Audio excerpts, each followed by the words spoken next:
Para po sa mga baguhan na hindi pa marunong kung paano mag-identify ng 4S, 1S, 2S, or 1 series, 2 series, 3 series, 4 series.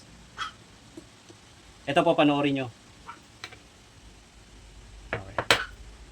Ito pong battery nito ay 3.2 LiFePO4 battery.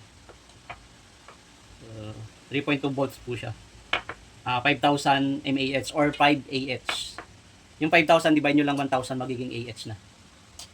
So, so ito, ang capacity nga nito is tulad na sinabi ko kanina is 3.2 volts, 5,000 mAh. Okay, pag nag-series kayo, let's say dalawa,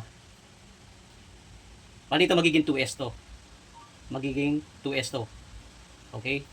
Kasi dalawang battery siniris ko, magiging 2S. Ayan po yan, dinugtong nyo. So, yan po yung 2. Yan, 2S na siya. So, pag 2S, yung voltage niya ay maa-add. Okay? Tapos yung mAh niya or yung ampere hour niya ay mariretain. Kanina, 5 Ah ang isa. So, dalawa siyang 5 Ah ngayon, pero ang counting nila is 5 Ah lang din kasi nga naka-series. Pero yung volts niya ay maa-add. So, yung 3.2 magiging times 2 is 6.4. Tingnan natin. Yan. So, para to sa mga baguhan na nagsisimula pa lang talaga. Mga expert, wala na sa kanila to, bali wala na sa kanila to, magagaling na mga yan. So, yan. Tingnan natin na kung magiging 6.2. Ayan, oh. Ayan, oh. Ibig sabihin, yung voltage na nag-add. So, 6.67. Okay? So, yung AH niya, of course, mariretain. 2S yan, 2S. So, paano naman yung 3S? Bali, ano to, 2S, 1P, or 1 parallel. Okay? So, ito naman, dudugtungan ulit natin isa para maging 3S. 3S, 1 parallel. Okay. Okay. So, check natin yung voltage niya.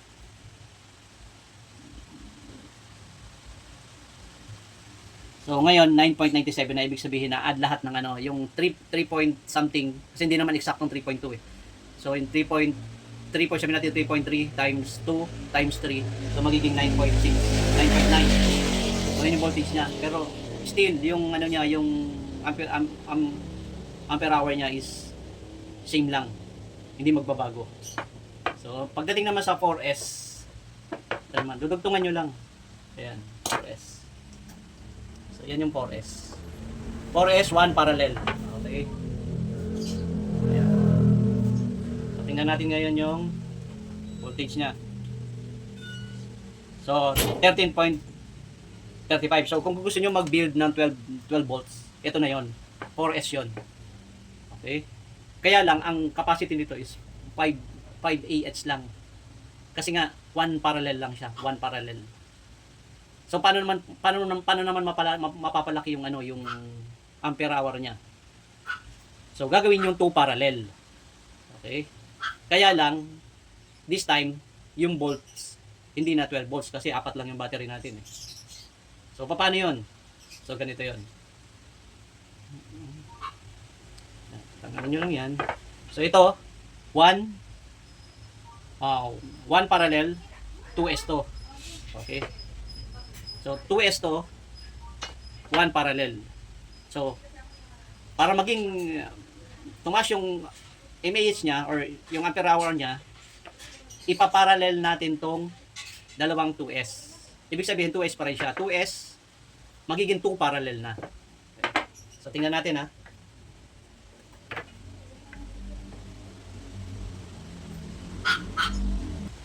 So, para mapalaki natin yung capacity niya, yung ampere hour niya, so 2S, 4 lang kasi yung battery natin. So, parang dinedemo ko lang sa inyo kung paano mapapalaki yung AH at saka yung voltage. Kanina, malaki yung voltage na naging 12 volts. Pero, yung AH niya is mababa lang. Bali, 5,000 mAh or 5 AH lang siya. So, this time, 2S, 2S, ipaparallel nyo. Para maging, eto, bali 5AH to, 5AS, ipa-plus nyo yun. Pag nakaparallel itong dalawa, magiging plus yun. So, magiging 10AH. Okay? So, tingnan natin. Yung voltage niya, since na nakaparallel yun, ang 2S kasi, ang voltage nito is, so 2 times, nakaseries siya, 2 series, 1 parallel. So, magiging 3.3 or 3.2 times 2. So, mga 6.6, 6.2 yung voltage nito. Ganon din dito. Pag pinarallel ko to, magiging 6.6 lang din ang voltage niya kasi nakaparallel na. Okay? So, okay, malilito dun ha. So, ito. Yan. Okay. Kalit lang natin yung ano. Para makita nyo yung ano. Hindi, yung capacity kasi hindi makita, hindi maano sa multimeter eh. So, kukumputin nyo lang yun. Ayan. Ayan, ayan. Tapos, dito. Maganda yung gantong battery kasi ano eh.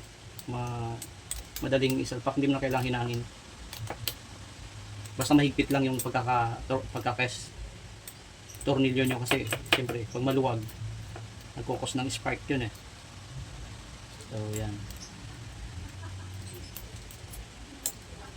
Ayan. Okay. 2S gumagalaw, wala kasing holder. Pero pag may holder, hindi yan gagalaw. Demonstration lang kasi ginagawa ko. Okay. Ang setup natin dito sa battery pack na to is 2S, 2 parallel. Ibig sabihin, dalawa naka-series, dalawa din naka-parallel. Okay, dalawa naka-series, 1, 2, dalawa naka-parallel. Yan, dalawa. Kasi itong dalawa na to, series to, dalawang series eh. So, considered as one parallel tong isa. So, plus isa, kaya naging dalawa. So, 2S, 2P. So, may mga BMS na 2S, 2P. So, dun yung makikita kung ano. Okay, capacity din, madali yung maano. So, katulad ng sinabi ko kanina, ang voltage nito ipa-plus. So, 3.2 or 3.3. Naglalaro siya sa ganun. So, times 2 mo lang yun ang voltage niya. Hindi na siya times 4 kasi nakaparallel na eh. Dalawa eh. Kanina series, di ba? So, ito. Tingnan natin yung voltage niya para maniwala kayo. Okay. So, dito. Ibig sabihin dito ako sa gitnaan. Yan. So, ayan o, 6.67. Ibig sabihin, 4 na battery. Pero, sa setup na to, 6.6 lang. Sa setup ko kanina, 12 volts, di ba? Oh, ang kaibahan lang nito kanina, ang 6.6 volt tong setup na to, tong battery pack na to, pero ang AH niya is bali nata times 2 yung 5. So 10 na ngayon. Okay? 10. So papalaki na siya yung capacity niya. Pero yung voltage pababa naman. Okay? So paano naman yung paano pa natin palakihin uli yung AH niya using 4 batteries? Okay, ganito naman 'yon.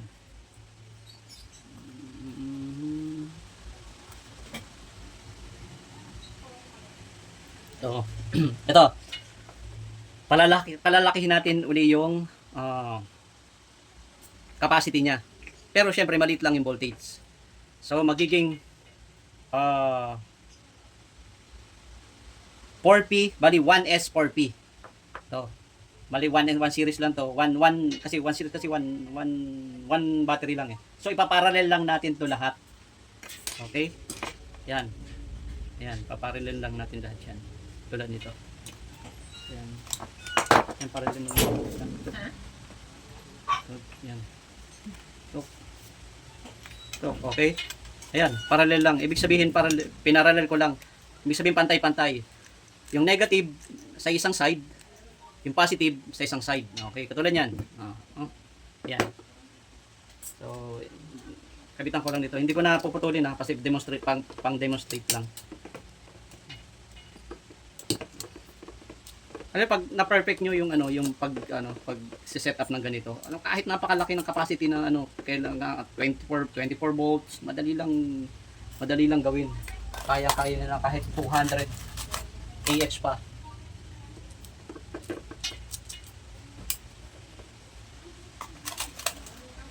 Mahal din magpagawa nito. Kaya maganda yung yung kapag marunong ka. Pag marunong kang gumawa.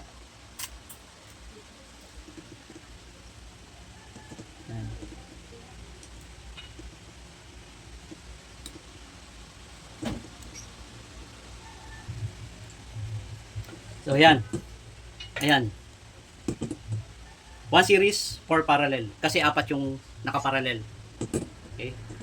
Ngayon, ang voltage nito, since nakaparallel siya, ng apat na to, is considering the voltage of one cell. Ibig sabihin yung isang battery mo, yung kung ano yung voltage yan, yun lang yun. Apply to all. Ibig sabihin, 3.2 volts. 3.3 or 3.2 kasi nagbabari. So, tingnan natin. Tingnan natin kung 3.2. Dito na lang. Dito. Ayan. So, ayan o. Ayan, nakita nyo. Ayan o. 3.3. So, yun po yung voltage niya. Ibig sabihin, bumaba yung voltage niya, pero lumaki naman yung capacity niya. Yan. Ang capacity nito ngayon is, so 5 Ah times 4, so 20 Ah na to. So 20 Ah, pero 3.2, 3.3 volts lang. So yun lang po yung yung identification, paano mag-identify ng mga 1S, 4S, saka kung ilang parallel. Yan. So yun lang po yung parang napaka-basic lang nun. Basic na sa wiring niyan or sa kapag nagkabit ka na ng ano ba 'yon, ng BMS. So may mga bibili din kayong BMS na 1 para sa 1S, para sa 2S, para sa 4S, tapos may mga amperahe din na So makikita niyo doon. Okay po. Thank you. Hindi ko kasi